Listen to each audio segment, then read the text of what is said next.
Adrian Wells had always been more comfortable with numbers than people, which was precisely why his cramped office on the 18th floor of SecureNet Technologies felt like sanctuary rather than prison. Outside his window, Washington, D.C. sprawled beneath a slate-gray January sky, the monuments and government buildings standing like silent witnesses to secrets they would never confess. Inside, 3 monitors displayed cascading data streams that most people would find incomprehensible. But to Adrian, they told stories more coherent than any conversation he'd had in months. He was hunting patterns in the noise, anomalies in the digital fingerprints left by coordinated disinformation campaigns, and tonight something was making his instincts scream in a way they hadn't since his brother disappeared 7 years ago. The data points shouldn't connect, the timing was too precise, the coordination too sophisticated for any known actor in their threat database, yet there it was, undeniable evidence that someone was orchestrating something massive beneath the surface of public awareness. His phone buzzed with a text from his supervisor reminding him about the mandatory all-hands meeting tomorrow morning, another corporate ritual designed to make employees feel valued while extracting maximum productivity from them. Adrian ignored it and zoomed in on a cluster of financial transactions that had been flagged by their fraud detection algorithms 3 weeks earlier. The transactions themselves were unremarkable, small donations to various political action committees, but their metadata revealed something disturbing. They had been initiated from IP addresses that cycled through proxy servers in 17 different countries within microseconds, a level of operational security that suggested state-level resources or something equally sophisticated. More concerning was that similar patterns appeared connected to social media accounts that had been instrumental in spreading conflicting narratives about recent infrastructure failures across 5 different states: power grids, water treatment facilities, transportation networks, all experiencing unexplained malfunctions within a 2-week window. Each incident dismissed by officials as isolated technical issues or routine maintenance problems. Adrian pulled up news archives and cross-referenced them with the data clusters, watching as connections materialized like constellations emerging from darkness. Someone wanted these incidents to appear random, wanted the public fragmented in their understanding. Some blaming climate change, others pointing to government incompetence, still others convinced of foreign sabotage. The genius of it was that all those explanations contained elements of truth, making them impossible to definitively disprove while ensuring no coherent counter-narrative could gain traction. But the metadata didn't lie, and what it revealed was coordination so precise it could only be intentional, a symphony of chaos conducted by an invisible hand. He was so absorbed in mapping the connections that he didn't notice someone entering his office until a voice broke his concentration. "You look like you've seen a ghost," which is ironic since you barely seem to notice living people most of the time. Jade Monroe stood in his doorway, camera bag slung over her shoulder. Her dark hair pulled back in a way that suggested she'd been working for hours without bothering to check a mirror. Adrian had met her 6 months earlier when SecureNet had consulted on one of her documentary projects about algorithmic manipulation in election advertising. And while he found her energy exhausting, he couldn't deny she had a talent for asking the exact questions everyone else was afraid to voice. "How did you get past security?" Adrian asked, not rudely, but with genuine curiosity. Jade had a way of appearing where she wasn't supposed to be, a skill she attributed to charm, but which Adrian suspected involved more calculated social engineering than she admitted. "I told them I was here to interview you about digital privacy concerns for a piece I'm working on, which technically isn't a lie, since that's exactly what I'm doing." She moved closer to his monitors, her eyes scanning the data displays with the practiced assessment of someone who had learned to interpret information quickly. "What are you looking at that has you so spooked?" Adrian hesitated. Years of professional caution warring with the growing conviction that what he'd discovered was too important to keep contained within normal channels. I think someone is deliberately destabilizing critical infrastructure while simultaneously controlling how the public interprets those events. Not hackers, not activists, something bigger and more coordinated. The digital signatures suggest resources that shouldn't exist outside government agencies, but the targets don't match any strategic objective those agencies would have. Jade pulled up a chair without being invited, her expression shifting from casual interest to focused intensity. "Show me everything." For the next 2 hours, Adrian walked her through the evidence, watching her initial skepticism gradually transform into the same unsettled recognition he felt. She asked sharp questions, challenged his assumptions, forced him to defend his conclusions with the rigor of someone who had been accused of promoting conspiracy theories too many times to take patterns at face value. But the data was compelling, and by the time he finished his presentation, Jade was no longer playing devil's advocate. "This is either the biggest story of the decade or the most elaborate coincidence in modern history," she said quietly, her fingers drumming against the desk in a rhythm that betrayed anxiety beneath her confident exterior. "But here's what I don't understand. Why would anyone with this kind of capability use it to cause random infrastructure problems? If you have the power to manipulate systems at this level, you could do far more devastating things. So what's the actual objective?" That was the question Adrian had been wrestling with since he first noticed the pattern. "I think the infrastructure failures are tests, proof of concept demonstrations for whoever is funding this operation. They're showing they can reach into critical systems undetected, cause disruption on demand, and control the narrative response. It's not about the damage itself, it's about establishing capability and testing response mechanisms." "Testing for what?" Jade asked, though her expression suggested she already suspected the answer. "For something bigger, something they're planning to deploy when the conditions are right, and they need maximum impact with minimum attribution." Adrian pulled up another dataset, this one showing social media engagement patterns around each infrastructure incident. Look at how quickly polarized explanations emerged after each event, how efficiently the public conversation was channeled into predetermined narratives that prevented consensus or unified response. That's not organic, that's orchestrated fragmentation designed to paralyze collective action. Jade stood and paced to the window, looking out at the darkened city below. "If you're right, if this is real and not just pattern recognition gone paranoid, then we need to document everything and take it to someone with the authority to investigate properly. FBI, Congressional Oversight Committee, someone legitimate who can't be dismissed as conspiracy theorists." "I tried that already," Adrian admitted. 3 weeks ago, I compiled a preliminary report and sent it through proper channels to our government liaison contacts. 2 days later, my access permissions were quietly rolled back. My report was classified under national security provisions I've never seen invoked before, and my supervisor strongly suggested I focus on other projects. When I pushed back, I was told in very careful language that pursuing this line of investigation further would be considered a violation of my security clearance and possibly my employment contract. The silence that followed was heavy with implications. Jade turned from the window, her face illuminated by the glow of the monitors, and Adrian saw in her expression the same calculation he'd been making, weighing professional survival against the moral weight of knowing something that could matter. "So they shut you down through official channels, which means either they're already investigating and want you out of it, or they're part of whatever this is and want it buried. Either way, going through proper channels is now off the table."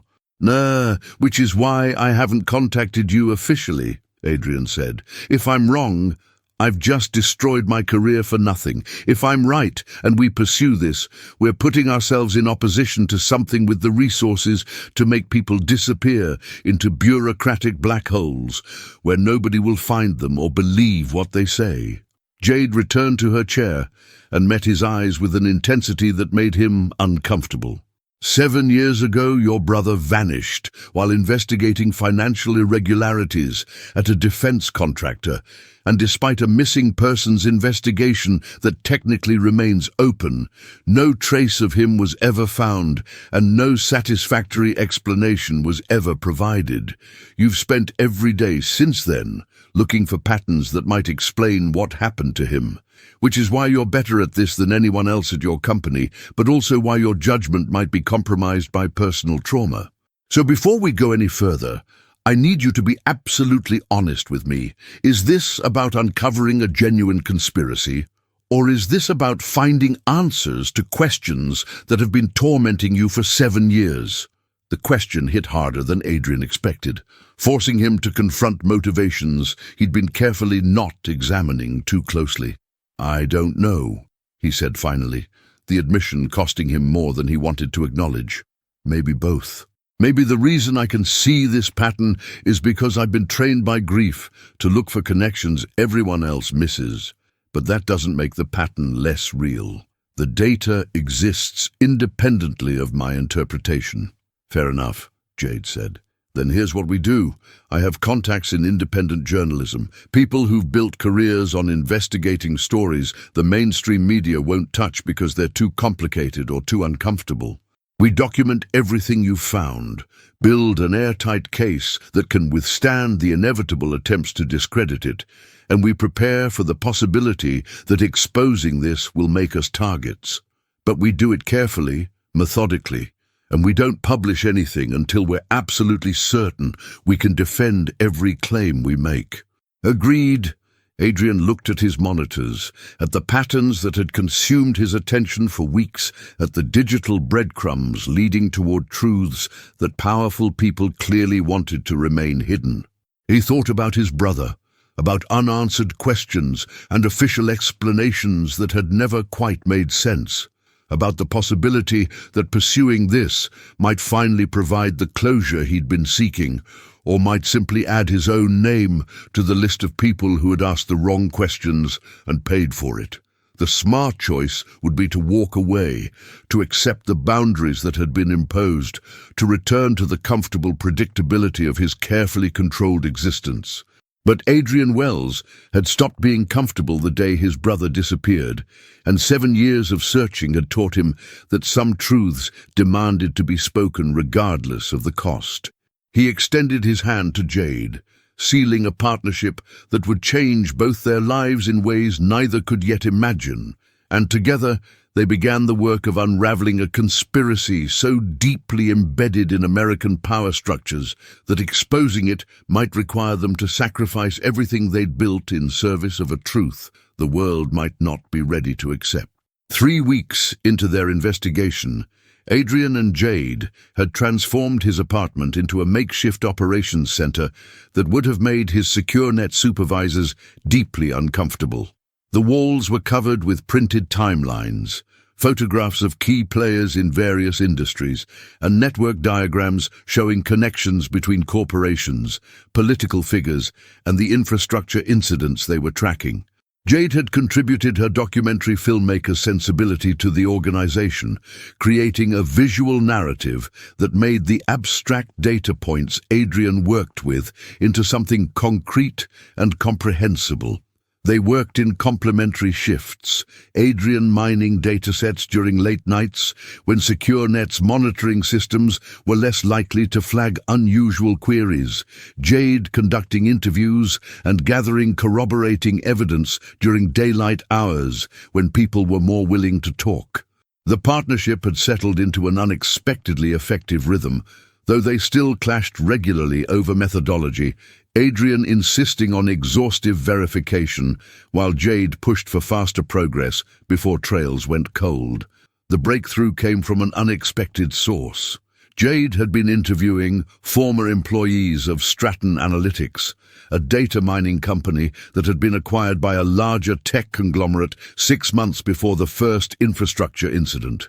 Most of the former employees offered generic complaints about corporate culture and the usual post-acquisition displacement, but one woman, a senior algorithm designer named Patricia Chen, had contacted Jade privately after their initial interview, saying there were things she couldn't discuss on camera but thought someone should know about. They met in a crowded coffee shop in Georgetown, the kind of anonymous public space where surveillance would capture nothing useful, even if someone was watching. Patricia was in her mid-40s, professional and precise in her language, with the careful manner of someone who had thought extensively about the risks of what she was about to reveal.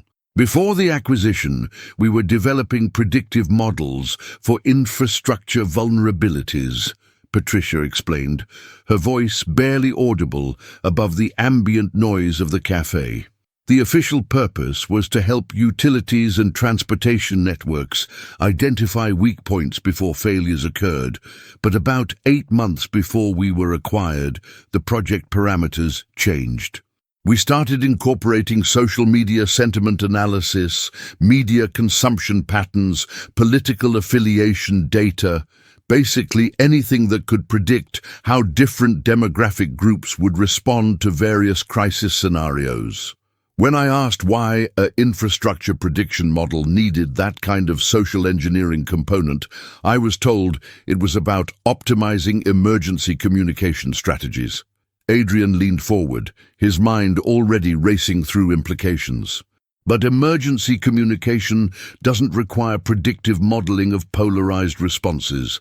That's manipulation architecture, not crisis management. Exactly, Patricia confirmed. And when I raised concerns through proper channels, I was reassigned to a different project, then laid off 3 weeks later in what was officially characterized as routine restructuring following the acquisition. But here's what made me contact you. 2 months after I left, I saw news coverage of the Seattle power grid failure, and the response patterns on social media were nearly identical to one of the crisis scenarios we'd been modeling. The same polarization, the same competing narratives emerging at the same intervals, the same influential accounts amplifying specific interpretations. It was like watching someone execute a playbook we'd designed. Jade had been recording the conversation on a device concealed in her bag, backup documentation for claims they knew would be challenged. Do you still have access to any of the project files? Anything that could corroborate what you're telling us? I kept copies of my personal work before I left, which technically violates my non-disclosure agreement, but seemed important enough to risk. I can't give you the full algorithms, but I can provide documentation showing the project objectives and the kinds of social engineering models we were developing. It won't prove criminal intent, but it establishes that someone was building tools specifically designed to manipulate public response to infrastructure failures before those failures started happening. Patricia slid a USB drive across the table, her hand trembling slightly. I need you to understand what you're getting into. The acquisition of Stratton Analytics was led by Meridian Capital Group, which has board members connected to defense contractors, intelligence community alumni, and political figures from both parties. These aren't people you expose without consequences. I'm talking to you because I can't live with having built tools that might be used to hurt people. But I'm also terrified of what happens if they trace this back to me. Adrian took the USB drive, feeling its weight as both evidence and responsibility. We'll protect your identity.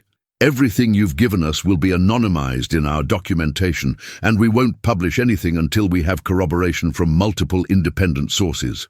But I need to ask, do you have any idea what the end game is? Why would anyone invest this kind of resources into manipulating responses to infrastructure failures? Patricia's expression was haunted by knowledge she clearly wished she didn't possess. I've been thinking about that for months.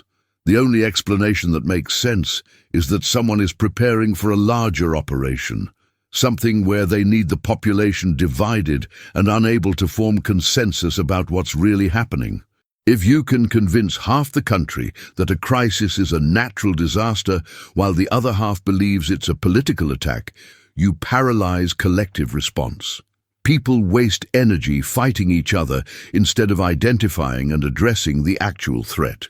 It's sophisticated psychological warfare disguised as technical failures.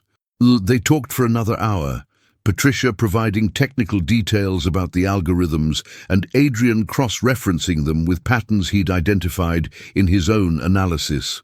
By the time they parted, they had established connections that transformed Adrian's initial suspicions into something approaching proof, though still not the kind of smoking gun evidence that would convince skeptical authorities or journalists trained to dismiss conspiracy theories. Jade was energized by the breakthrough, already planning how to verify Patricia's claims and identify other potential whistleblowers, but Adrian felt the weight of what they were uncovering settling over him like a physical burden. Back at his apartment, they spent the evening integrating Patricia's information into their existing framework, watching as the conspiracy took on clearer shape and more disturbing implications. The infrastructure failures weren't random tests. They were calibration exercises, fine-tuning response mechanisms for some larger operation still to come.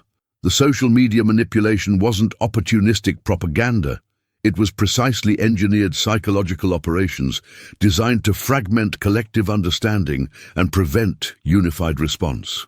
And the organizations behind it represented a convergence of corporate, political, and intelligence interests that transcended traditional partisan divisions, suggesting coordination at levels that should be impossible in America's supposedly transparent democratic system. "We need to accelerate our timeline," Jade said, her earlier enthusiasm tempered by the magnitude of what they were documenting. "If they're building towards something bigger, we can't afford to spend months verifying every detail. We need to get this information public before whatever they're planning actually happens." Adrian understood her urgency, but years of analytical training made him resistant to rushing the process. "If we publish prematurely with incomplete evidence, we'll be dismissed as conspiracy theorists and lose any credibility we might have used to make people listen.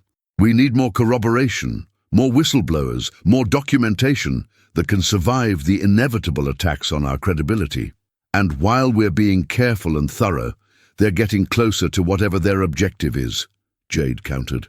"We're not academic researchers publishing peer-reviewed papers, Adrian. We're trying to expose something that powerful people want hidden, which means the normal rules about verification and evidence standards might get us killed before we publish anything." The argument escalated, both of them exhausted and stressed, their different approaches to truth-seeking colliding with the pressure of what they'd discovered. Adrian retreated into data analysis.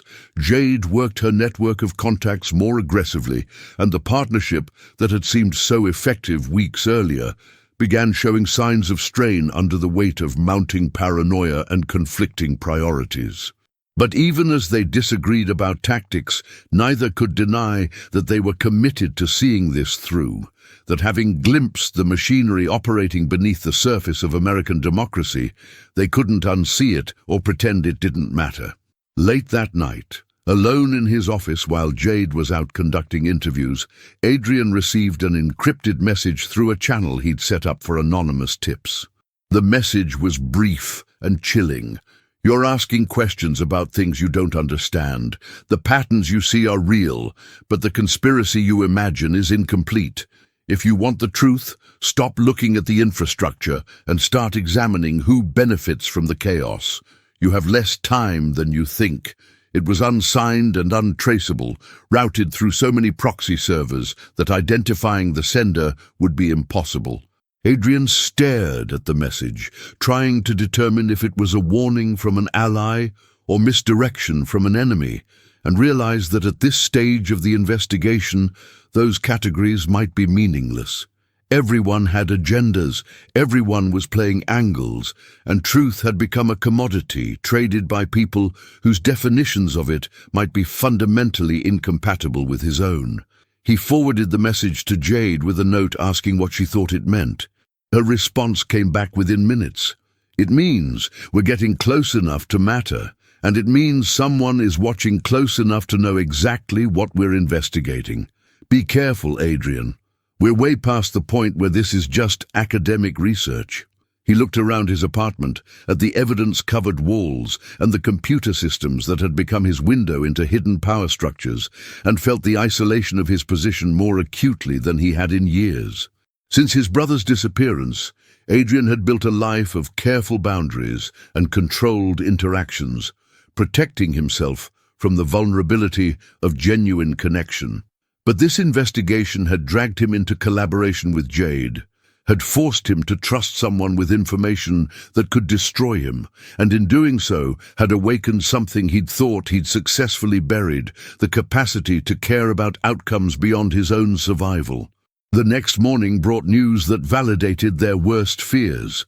Another infrastructure incident, this time a coordinated disruption of cellular networks across the northeastern corridor, officially attributed to a software update that had unexpected compatibility issues.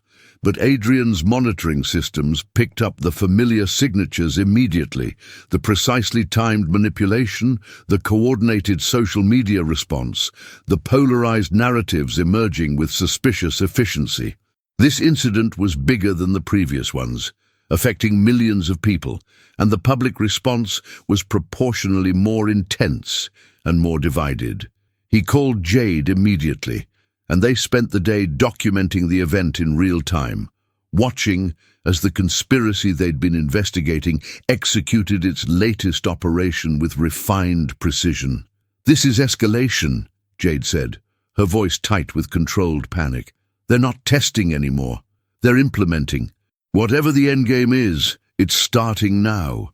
And as Adrian watched the chaos unfold across his monitors, watched the country fracture along predictable lines in response to manufactured crisis, he knew she was right. The time for careful investigation was over. Now they had to decide whether to publish what they had and hope it was enough, or continue gathering evidence while watching the conspiracy they'd discovered execute its plans in real time, knowing that every day they waited might be a day too late to prevent something catastrophic. The weight of that decision settled over them both. Two people who had stumbled into knowledge they'd never wanted, faced with choices that would define not just their own futures, but potentially the trajectory of the country they were trying to save from threats most people couldn't even imagine existed. The cellular network disruption lasted 18 hours, long enough to cause genuine chaos, but not so long that emergency services completely collapsed, another sign of the precise calibration Adrian had come to recognize as the conspiracy's signature. In its aftermath, the country's divisions deepened exactly as the manipulation playbook Patricia had described would predict. Conservative media blamed infrastructure neglect by liberal-controlled agencies. Progressive outlets pointed to corporate deregulation and profit-driven maintenance shortcuts. Libertarian commentators saw evidence of government incompetence, and conspiracy theorists on all sides spun increasingly elaborate theories about foreign interference or domestic sabotage. The genius of it was that all these explanations contained fragments of truth, making them impossible to definitively disprove while ensuring no unified understanding could form. Adrian and Jade watched the orchestrated fragmentation with the sick fascination of people who understood the mechanism, but remained powerless to stop it. They decided to publish. Not everything they'd gathered, but enough to establish the pattern and force attention from people with more resources to investigate properly. Jade had contacts at The Intercept and ProPublica, investigative outlets with reputations for tackling stories the mainstream media avoided, and they spent a week crafting a narrative that balanced compelling evidence with careful restraint about claims they couldn't absolutely prove. The article was thorough, professionally written, and backed by documentation that included Patricia's technical analysis, Adrian's data mining results, and corroborating evidence from two additional whistleblowers Jade had cultivated. They published on a Tuesday morning, timing the release to maximize attention, and then waited for the response they knew would define everything that followed. The initial reaction was smaller than they'd hoped, but more intense than Adrian had expected. The article gained traction in certain online communities, generated discussion among civil liberties activists and tech-focused journalists, and prompted a few congressional staffers to ask preliminary questions about the infrastructure incidents.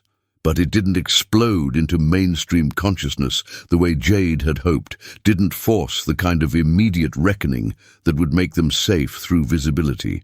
Instead, it occupied an uncomfortable middle ground, significant enough to draw attention from people they'd exposed, but not viral enough to protect them through mass awareness. Within 48 hours, the counterattack began with sophisticated coordination that proved they'd been right about the scope of what they were facing. Adrian's professional life disintegrated first. Secure Net Technologies terminated his employment for violation of confidentiality agreements and misuse of company resources, claims that were technically accurate but ignored the larger context of what he'd been investigating. His security clearance was suspended pending review, effectively blacklisting him from the entire industry he'd built his career in. Professional acquaintances stopped returning messages, LinkedIn connections quietly disappeared, and he received formal legal notice from 3 different law firms representing companies mentioned in the article, threatening defamation suits that would bankrupt him even if he ultimately prevailed. It was systematic destruction, every aspect of his professional identity dismantled with the efficiency of an operation that had been planned well in advance of their publication. Jade faced different but equally devastating attacks. Her documentary work was suddenly characterized as conspiracy theory promotion. Her previous investigations re-examined and discredited through selective editing and decontextualized quotes. A profile appeared in a major magazine portraying her as an unreliable attention seeker with a history of making inflammatory claims she couldn't substantiate, based on interviews with people she'd never spoken to, making statements she'd never heard. Her funding dried up as sponsors quietly backed away, not wanting association with controversy. Social media accounts she'd built over years were suspended for terms of service violations she hadn't committed, cutting off her direct connection to audiences. It was character assassination, conducted through institutional channels, designed to make anything she said in the future automatically suspect. They met in a park in Arlington, both of them paranoid enough now to avoid enclosed spaces where conversations could be more easily monitored. It was March, and the cherry blossoms were beginning to bloom, nature's beauty incongruous with the darkness they were navigating. Jade looked exhausted, the stress of the past weeks showing in ways her usual energy couldn't disguise. Adrian felt hollowed out, his carefully constructed life dismantled so thoroughly that he wasn't sure what identity remained beneath the professional credentials that had defined him. "They're not trying to disprove our claims," Jade said, watching a family feed ducks at the pond, ordinary life continuing oblivious to the shadow wars happening around them. "They're making us irrelevant by destroying our credibility. Even if everything we published is absolutely true, if we're dismissed as unreliable sources, the truth becomes just another conspiracy theory nobody takes seriously." Adrian had been analyzing the counterattack with the same analytical framework he'd applied to the original conspiracy, and the patterns were clear. This is coordinated across multiple institutions simultaneously. Legal pressure from corporate law firms, professional blacklisting through industry channels, media character assassination through mainstream outlets, digital platform suppression through tech companies. No single entity is doing all of it, which makes it impossible to fight on any one front. It's distributed suppression, the same architecture they used for the infrastructure manipulations.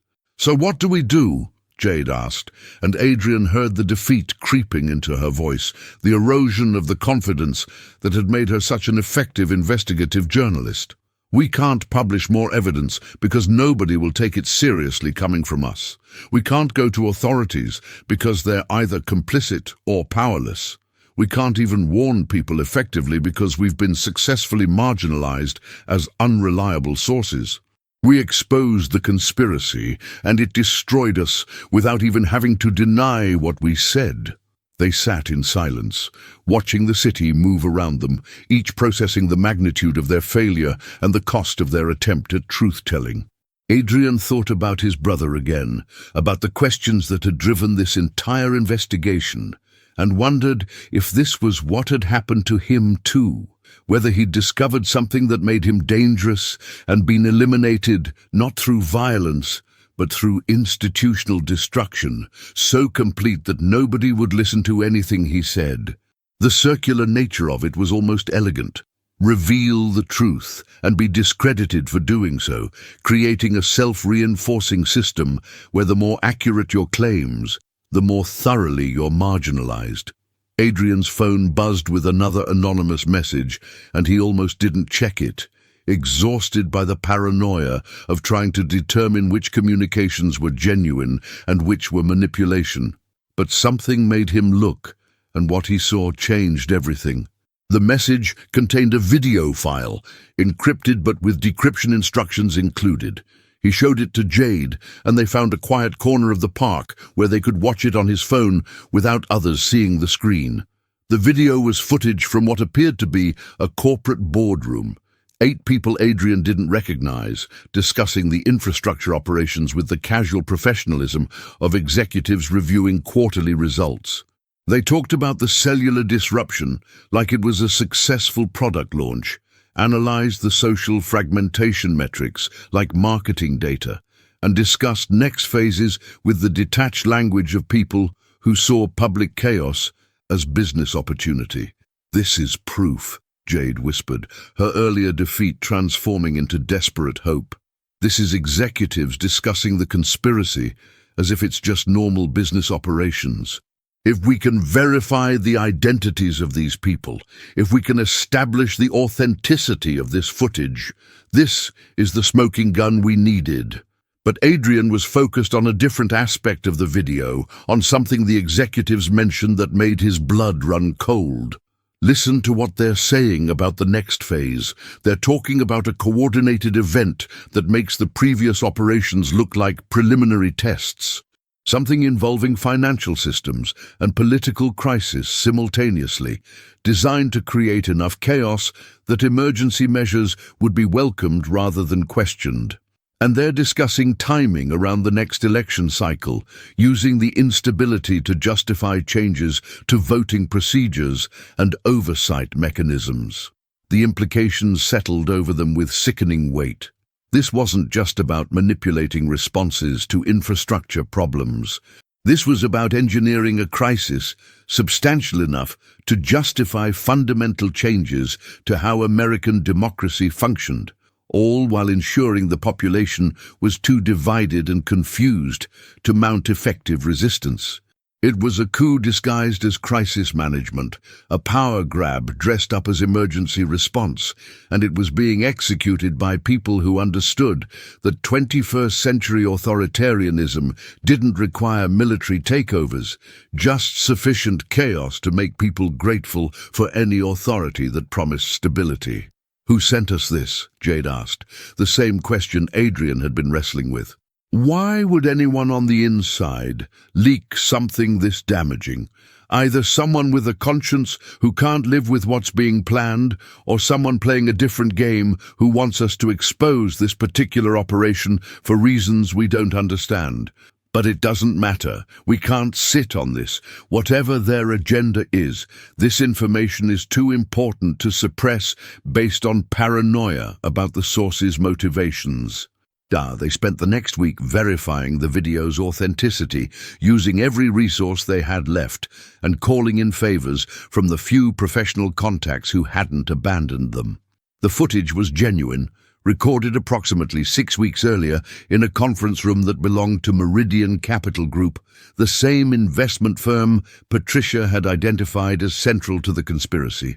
The people in the video were confirmed as high-level executives and board members with connections spanning tech, finance, media, and politics. It was the evidence they'd been searching for, proof that the conspiracy wasn't theoretical, but operational, executed by identifiable people discussing real plans with casual confidence that they would never face consequences. But publishing it presented new challenges. Their previous article had made them toxic to mainstream outlets, and independent platforms were wary of hosting content that had already generated such severe legal threats. Jade proposed a different strategy. Instead of publishing the video through traditional journalism channels, they would release it directly to the public through decentralized platforms that couldn't be easily suppressed, creating a distributed release that would be harder to contain. They would include all their supporting documentation, make everything verifiable and reproducible, and trust that enough people would care about truth to overcome the institutional forces arrayed against them. Adrian agreed, though he understood the risks.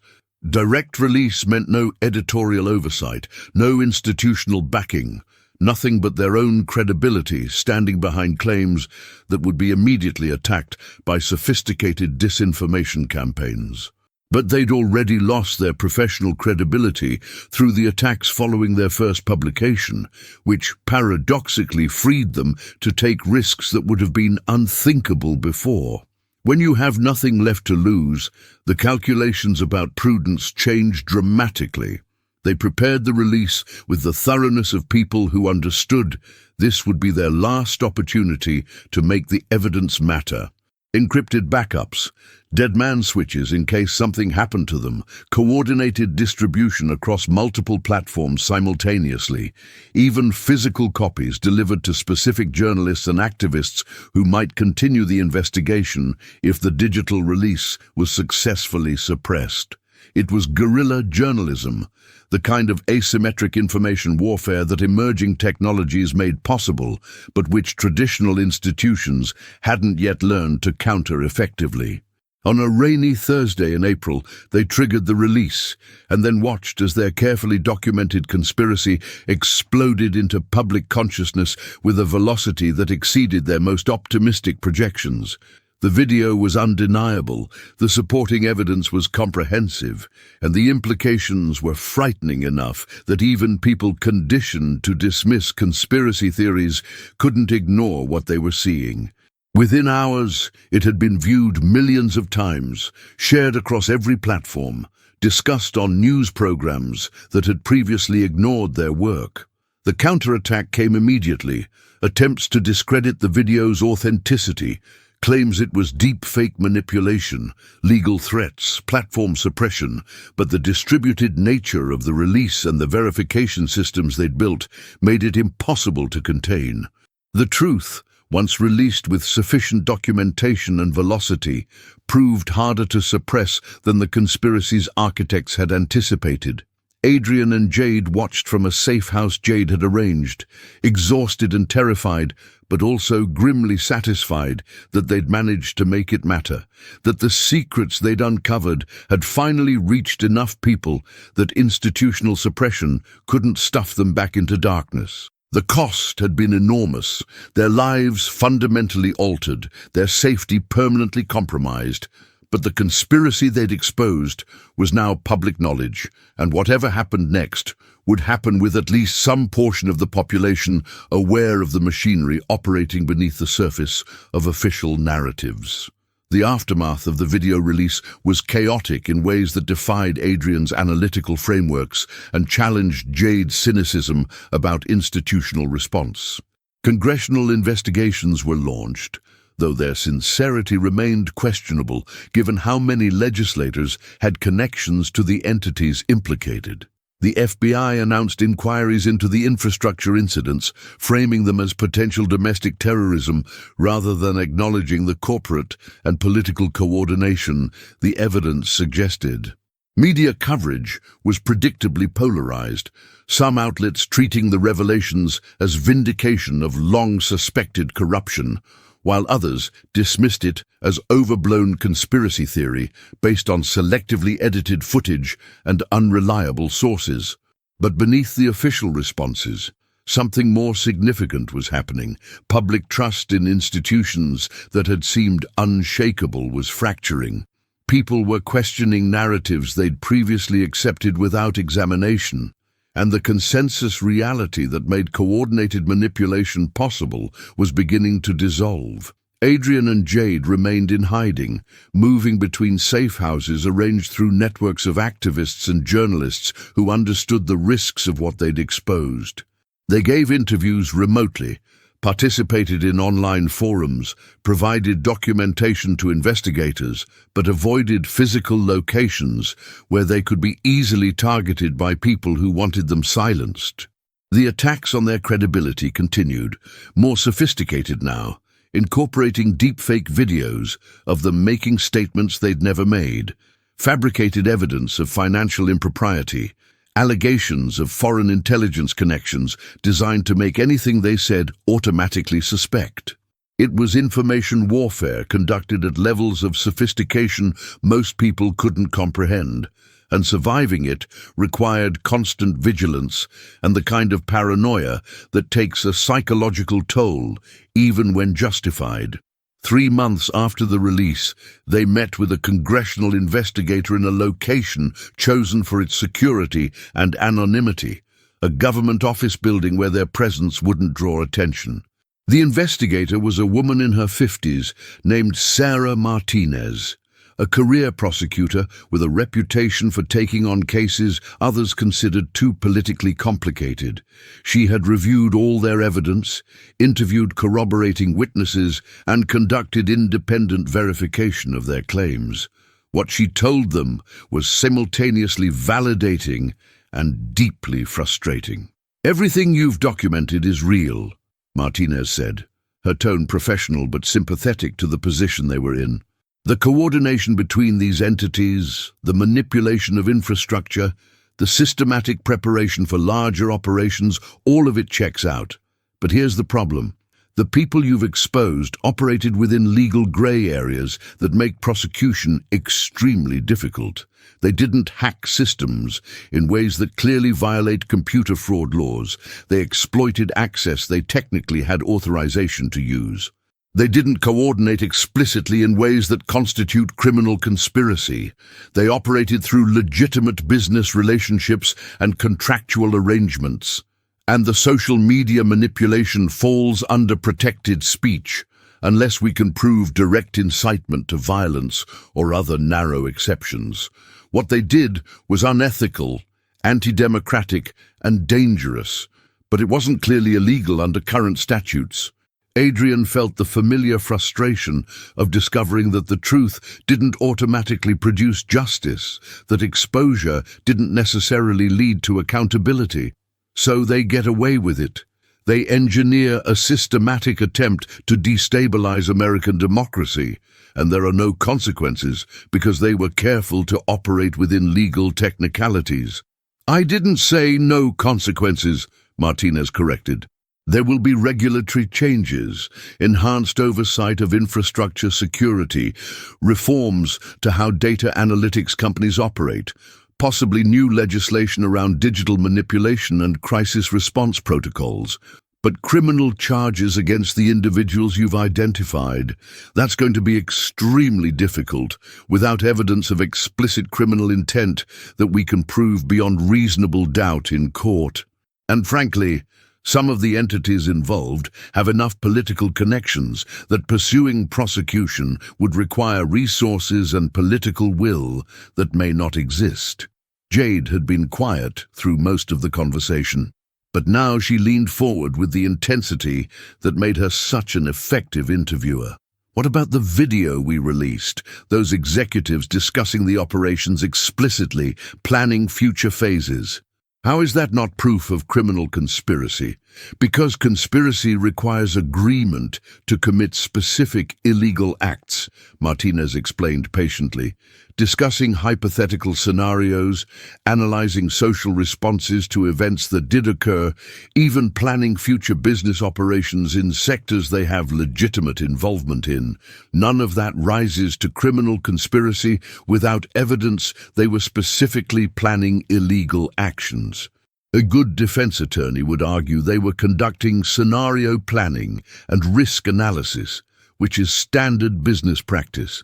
The fact that their scenarios involved manipulating public response doesn't make it criminal unless we can prove they intended to commit specific crimes rather than just exploit chaotic situations for profit. The conversation continued for another hour, Martinez outlining what could and couldn't be pursued through official channels, what reforms might emerge from congressional investigations, what changes to regulations and oversight might prevent similar operations in the future. It was all reasonable, all within the bounds of how institutions were supposed to function, and all completely inadequate to the magnitude of what had been attempted and partially executed. Adrian understood then what perhaps he should have recognized earlier. The conspiracy they'd exposed wasn't operating outside the system, but through it, exploiting the gaps between legal and ethical, using the system's own rules and procedures as camouflage for anti-democratic objectives. After the meeting, he and Jade walked through Washington in the late summer heat, the city they'd been fighting to protect, seeming simultaneously familiar and alien. They'd changed it in small ways, forced conversations that wouldn't have happened without their investigation, created awareness that might prevent future operations from succeeding as easily. But they hadn't broken the machinery, hadn't dismantled the networks of power that made such conspiracies possible. The people they'd exposed would face some consequences, but most would continue operating in modified forms, adapting to new regulations, finding new grey areas to exploit. "Do you regret it?" Jade asked as they sat by the Lincoln Memorial, tourists flowing around them, oblivious to the irony of celebrating democratic ideals in a city where those ideals were under sophisticated assault. "Knowing what we know now about how limited the consequences would be, would you still have pursued this investigation?" Adrian considered the question seriously, thinking about everything it had cost him. His career was gone, his professional identity dismantled, his sense of security permanently damaged.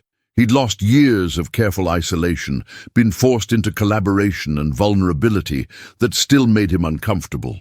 He'd uncovered truths that made it impossible to see his country the same way, that poisoned any comfortable ignorance he might have retreated into. And his brother's disappearance remained unexplained, the questions that had driven him into this investigation still unanswered despite everything he'd discovered. "Yes," he said finally, "because not knowing felt worse than knowing, even when knowing is painful and the truth doesn't set you free the way people pretend it does. We exposed something real, made it harder for them to operate in complete darkness, gave people information they needed even if they don't fully understand what to do with it yet. That has to count for something. Even if it destroyed us in the process," Jade pressed. "Even if we're permanently marked as conspiracy theorists, even if we can never return to the careers we built, even if we spend the rest of our lives looking over our shoulders for people who want us silenced?" "Especially then," Adrian said, surprising himself with the conviction in his voice, "because if people like us won't take those risks, if everyone who sees the pattern decides their safety is more important than exposing the truth, then the conspiracies win by default. Not through superior force, but through our collective decision that comfort matters more than accountability." Jade smiled, tired but genuine. "You've changed since we started this. The Adrian I met 6 months ago would never have said something that idealistic.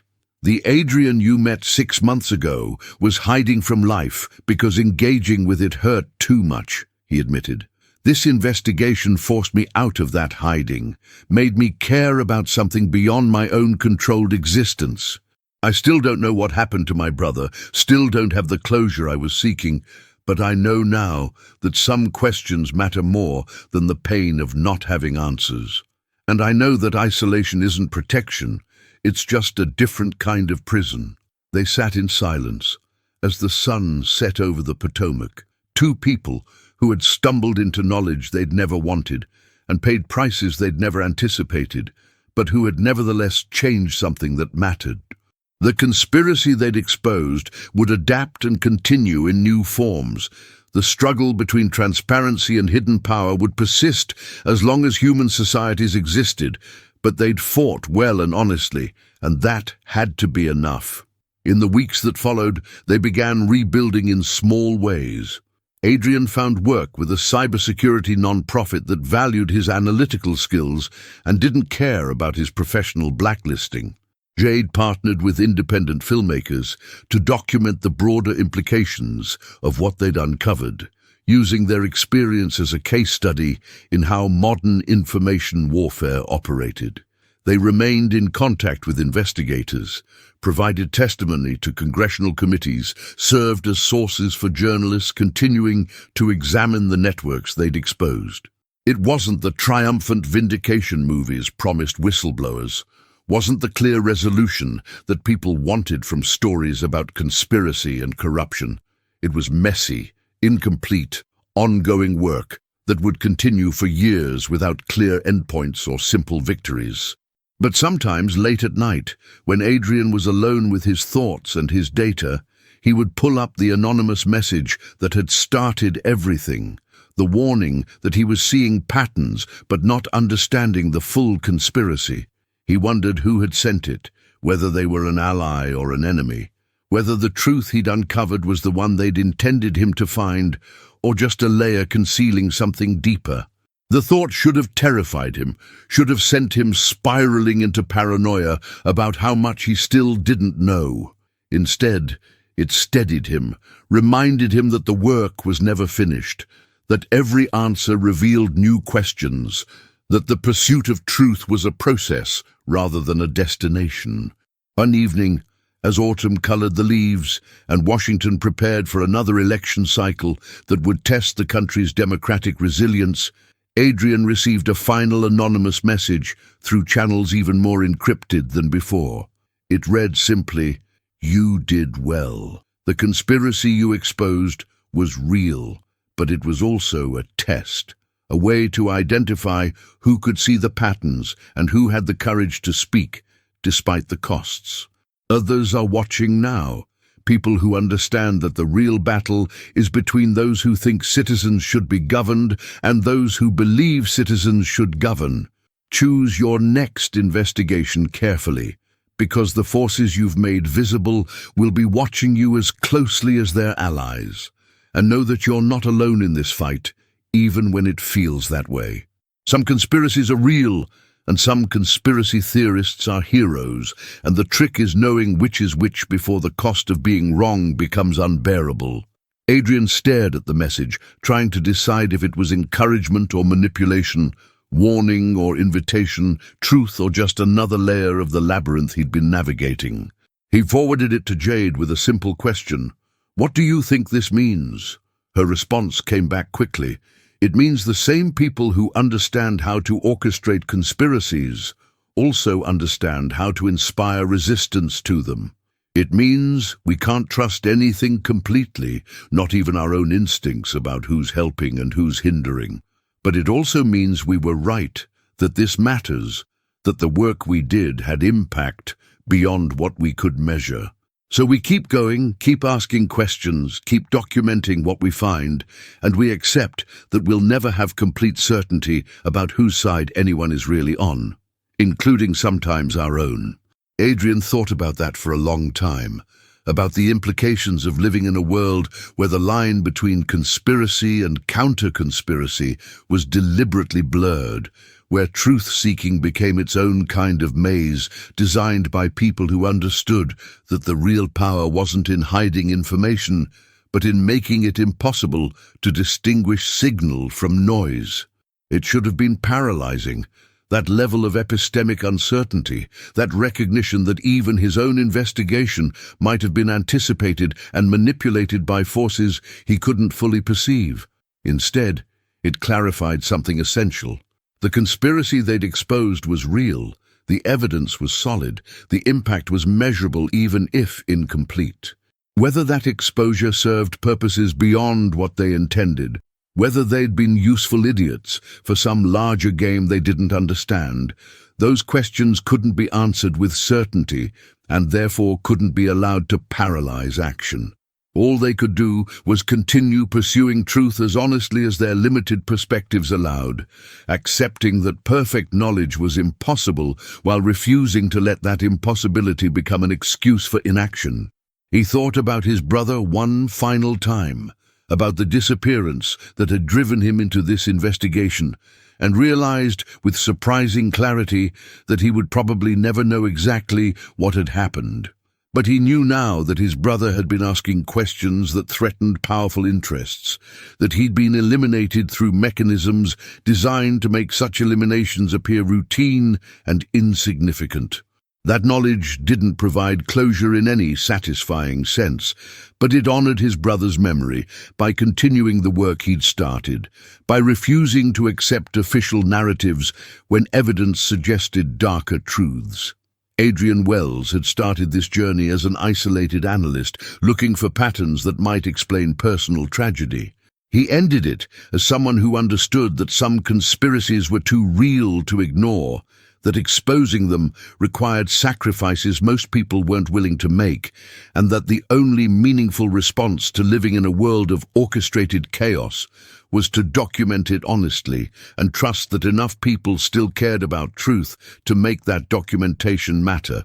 It wasn't the ending he'd hoped for when this started, wasn't the clear resolution or triumphant vindication that stories usually promised. But it was real, and it was his, and in a world where both reality and identity had become contested territories, that would have to be enough.